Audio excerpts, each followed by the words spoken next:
take shit. I got no love for the fakeness. I wanna hate this. I don't ever slow up, no I don't take shit. I got no love for the fakeness. If you wanna play tough and wanna hate this, I'll always show up and make a statement. I don't ever slow up, no I don't take shit. I got no love for the fakeness. If you wanna play tough and wanna hate this, I'll always show up and make a statement. Everything I do so instinctive and so passionate. Every word I move so descriptive like an adjective. I got a vendetta against people who patented being negative when you should be getting after it.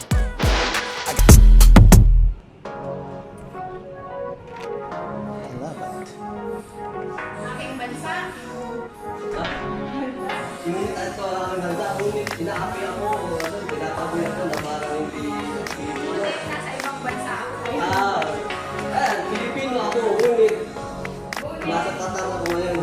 Ngunit may US passport ako. Para ko hindi sa.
Kailan kayo nag-open dito?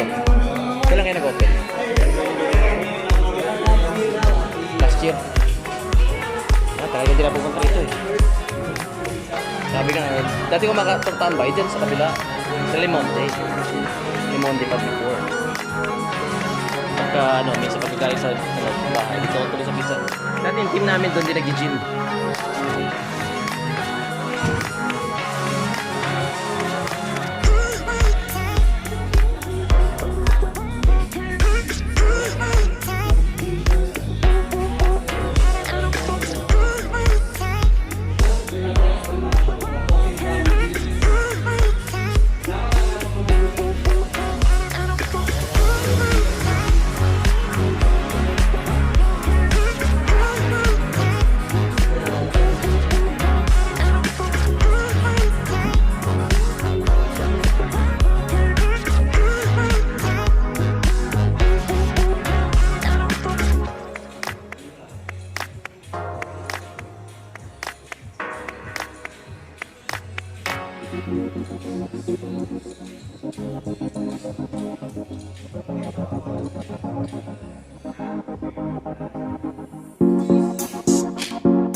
Knowledge tayo. So, first things first is that kailangan natin alamin kung ano yung takbo ng industry about coffee sa atin. So, pag gano'n, ibig sabihin nun, is sisimulan natin sa farmers. Kasi sila ang pinaka nasa mahirap na sitwasyon pagdating sa industry na to. Pero sila yung nasa pinaka-importante din na part ng coffee dahil walang masarap na kape pag walang magaling na farmer. Laging tatandaan. So, lahat ng mga taong coffee, hindi nila may bigay at hindi dahil sa magaling na farmer. So, dito tingnan natin kung ano yung ginagawa nila. Mga efforts about coffee. Anong mga nangyaring industry? Anong nangyayari sa industry ng Philippine coffee for now? So, simulan natin siya.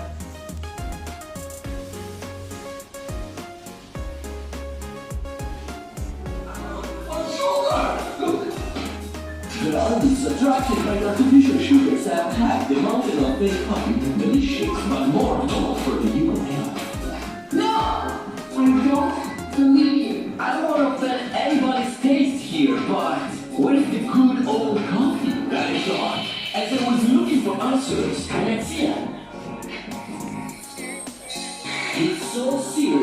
coffee that humorous and NGO made coffee. A platform for the farmers to sell their beans for a fair price. In the country, most of the farmers are forced by the middlemen and traders to give up their lands or sell their coffee for a very low price. Siani travels around the province. Farmers production. New generations abandon these crafts, these unique methods, because they need to find a better future.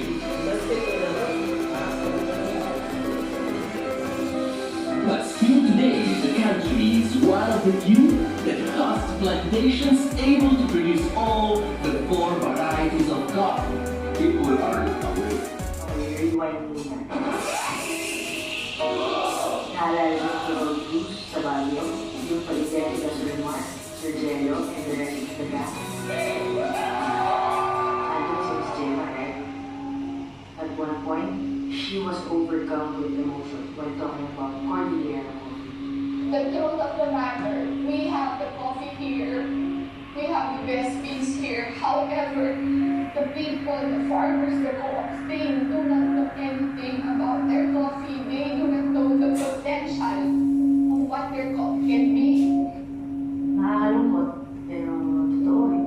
Tinanong ko dito sa coffee farmers na umattend sa Toronto Blues. Sina Manong Alan at Manong Karen, owner-managers ng Bulacan.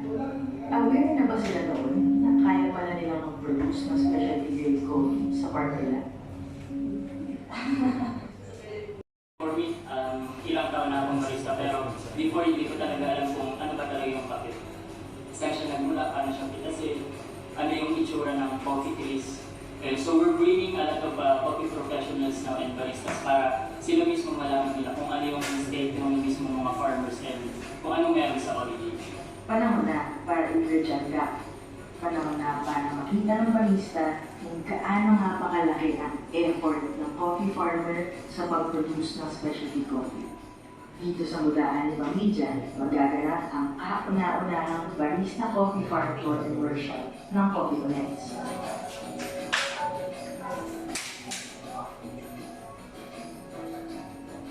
Mula default beans hanggang drying, minsan may makakalusot pa rin bad beans.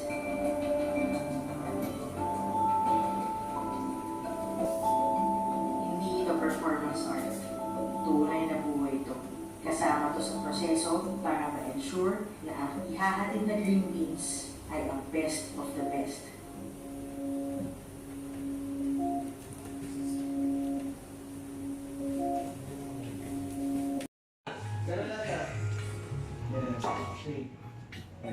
Mas maganda pila na lang para hindi Para malaman nila lahat.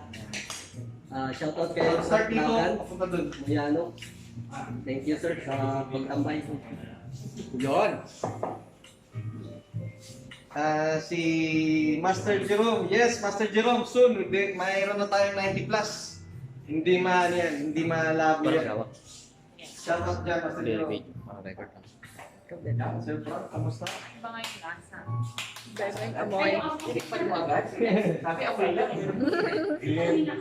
Yung totoo dyan. Nilabas pala yung So, lahat naman tayo doon. Mga vaccinated tayong lahat dito. Kaya safe lahat yan. 2, 4, 6, 8. Wala pa tayong 50. Mga vaccinated po itong mga to. At saka less than 15 po Yes, kami. less than 50. Kano na no? Ano kaya na sa kanila? Surprise daw, coach.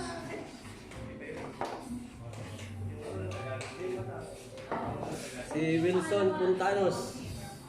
Alright guys, no, yung mga mga grupo-grupo diyan na gusto ma-experience na dito, just pagkabayan boomers or gumawa lang kayo ng grupo. And gawin natin dito. Hello. Pati Ito si yung sir nakikiamoy. pinaka-iingatan nila. Bakit nakikiamoy ka? Watching from Alam ko na yan, ah. Master.